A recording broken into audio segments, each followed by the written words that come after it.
che il mio cuore è un reattore. Bada che poi non lo voglio più dire. Senti se vuoi puoi capire da sola. Provaci tu a guardarti nel cuore. Dimmi che vuoi se io volo più in alto.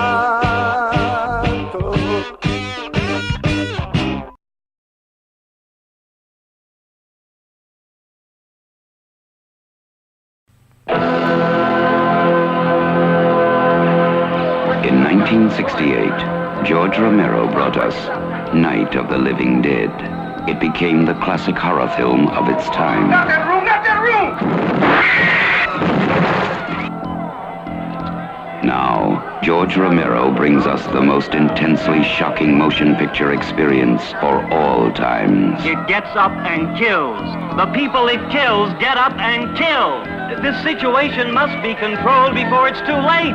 They are multiplying too rapidly. Dawn of the Dead. Switch! For various reasons you can look up yourself, director and writer George Romero began filming Dawn of the Dead nearly a full decade after his debut film, Night of the Living Dead, first shocked unsuspecting audiences in 1968.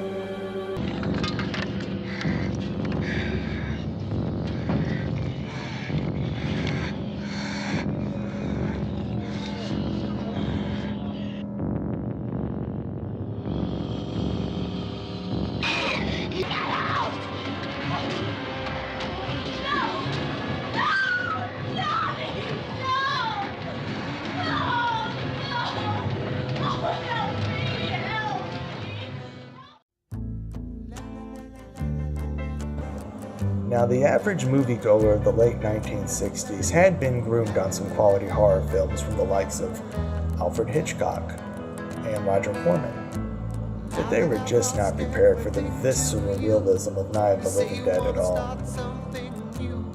Flash forward 10 years later, you have a bold new generation of moviegoer who had not only grown up with Night of the Living Dead, but a whole new era of graphic celluloid horror.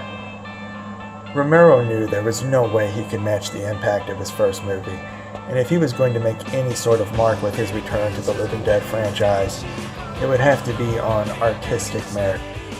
Well, I've had several conversations about this with some of my associates, and I think it's a difficult issue. It's something that has to be dealt with. Given that all the main characters were slaughtered by the end of the original film, Dawn of the Dead would have to be more of a spiritual successor than a true sequel.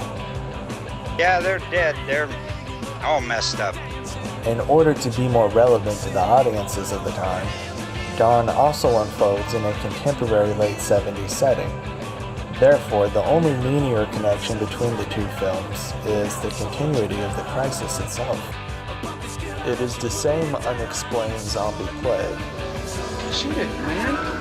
Shoot it in the head. But in a new era with new characters, creating a standalone movie completely independent of its predecessor.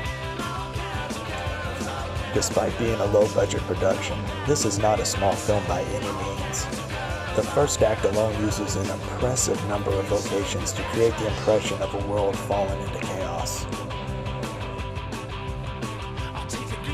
The skillful editing is a huge key to this epic film. There seems to be so much happening at once, when in fact Romero might only be shooting with a small crew and limited number of extras at a time. In addition to the brisk pacing, the gunplay is violent and abundant, and makeup artist Tom Savini makes sure to show the graphic damage of every bullet impact. This is by far one of the most violent, action-packed movies of the 70s. Not even Dirty Harry or Death Wish could beat this movie in a shootout.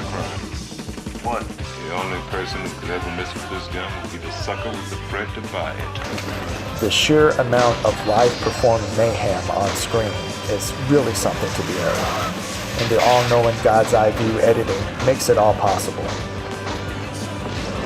In 1978, this movie was peerless, and even to this day, you would be hard-pressed to find a better orchestrated display of carnage.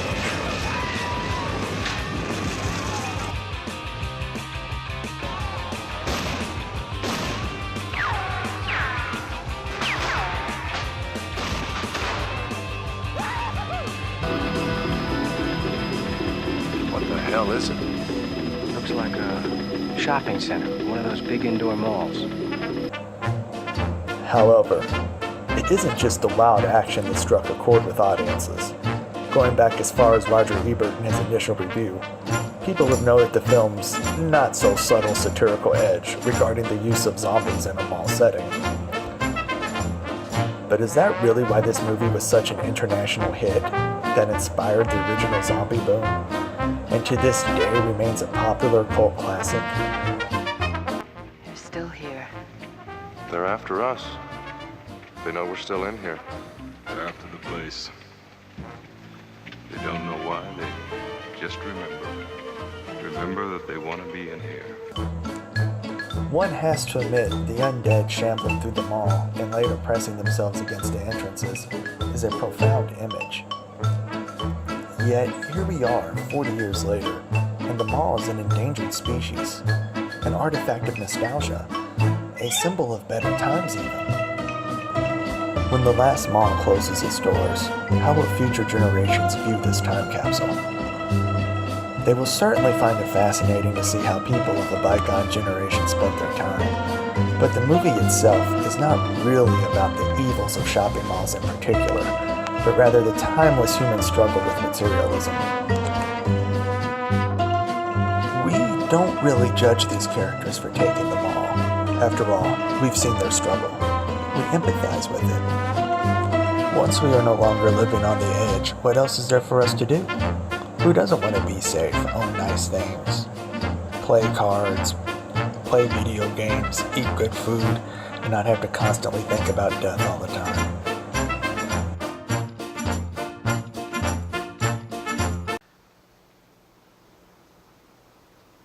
What have we done to ourselves? The zombie makeup throughout is very minimal, and the more human appearance makes the imagery and symbolic parallels all the more effective. The fact that they are so slow and easily fooled makes it easier for us, the viewer, to envision ways we could possibly deal with them ourselves. So much of this movie's more fun moments is the way we see the characters outwit them and use strategy, not force, to survive and gradually take over the mall. The zombies can be quite amusing at times, but we were reminded of how dangerous they can be when we underestimate them. The four central characters are distinct, with each having their own skill set and use. They all end up being equally valuable depending on the situation. There's not a great deal of emotional exposition or backstory, but we simply don't need it. These characters are defined by their on-screen actions and a handful of very revealing moments of body language or expressions that says all we need to know about these characters. While Dawn of the Dead may not have shocked the world like Night of the Living Dead did in 1968, it inspired the imagination more so. It created a legacy that resonates to this day in pop culture. It is a film with both brain and brawn. It is both a B-movie and a well-crafted work of cinema.